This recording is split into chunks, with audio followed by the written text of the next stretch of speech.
an gudanar da walimar saukar Alkur'ani mai girma karo na biyu a madrasatul tahsinul akhlaqil auladil ummati bi qira'atil qur'ani wal ilmi da ke Illilai Yari a nan cikin garin birnin Kebbi. Aƙalla ɗalibai 70 ne suka samu shaidar kammala karatun, waɗanda suka haɗa da maza da kimanin su ya kai 26, mata 44. Da yake nasa jawabi, Malam Abubakar Shehu ya yi wa Allah godiya bisa nasarar da suka samu ta yaye ɗaliban. Alhaji Muhammad Bandi ya bada a garage nashi, ya ce a zo nan a zauna a yi karatu, wanda ke a dan can da in ana damina ba a ma karatu, amma da an ka dawo nan sai zan ana karatu har Allah ya kaddari muka samu Alhaji Hassan Altine ya gina muna azuzuwa guda 2 tare da taimakawa Alhaji Abdullahi Otono wanda shi ya bada wuri. Alhamdulillahi daga haka yanzu makaranta tana da sama da ɗalibi 500. Alhamdulillah, babban nasarar da muke godiya ga Allah da ita shine malumman makaranta cikin malami 12, maluma 2 ne kawai ba wannan makarantar ta yaye su ba, ita ta rene su, ita ta producing nasu. Kana ya yi kira da gwamnati da ta ƙara diba ɓangaren ilimi musamman na Islamiyya. Ina kira ga gwamnati da ma duk wani mai hannu da shuni da wanda Allah ya buɗe ma da cewa shi tuna taimakawa a wannan mahaji, to taimakawa kai ne. Allah ta'ala yana faɗa muna wa ma tuqaddimu li anfusikum min khairin tajiduhu indallah. Duk abin da kuka gudanar su na alkhairi da kaunanku, to za ku same shi wurin Allah. Saboda haka ajiya ce mutane su zo su saka jarin su. Ana biyan naira 100 ne ga dukkan ɗalibi, wanda da wuya a ce maka wata yayi an tara 20,000.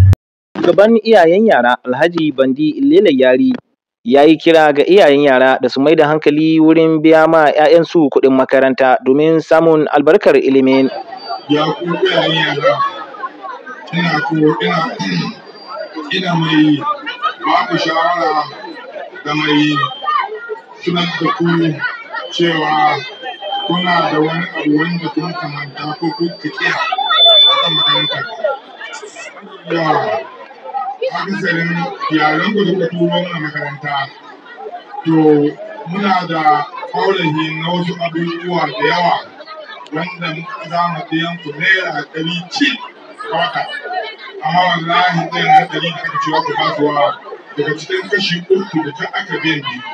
Muna da malamai, muna da iya da kafishin su, wallahi kuɗin da muka tarawa naira 100 in mun ka ɗaje su wani yaro kai samun naira. Daga cikin manyan mutanen da suka samu halartar taron sun haɗa da limamin masallacin Juma'a na Makirar Gandu, Malam Bala Umar Sarkin Aski, da Malam Usmanu Gamagira, Malam Bashar Illilai Yari, da Malam Tijjani Sheikh Umar Ika, da Honorable Hassan Altine, da shugaban ma'aikatar bada agajin gaggawa ta jihar Kebbi, da mataimakin shugaban karamar hukumar mulki ta birnin Kebbi, da dai sauransu. Daga ƙarshe an samu nasarar raba kyautuka ga ɗalibai da suka samu kammala karatun.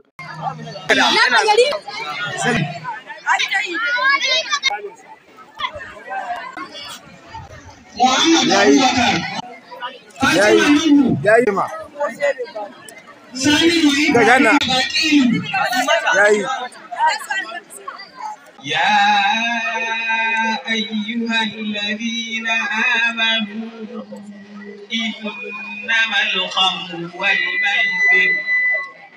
إنما الخمر والميسر والأنصاب والأزلام رجس من عمل الشيطان فاجتنبوه.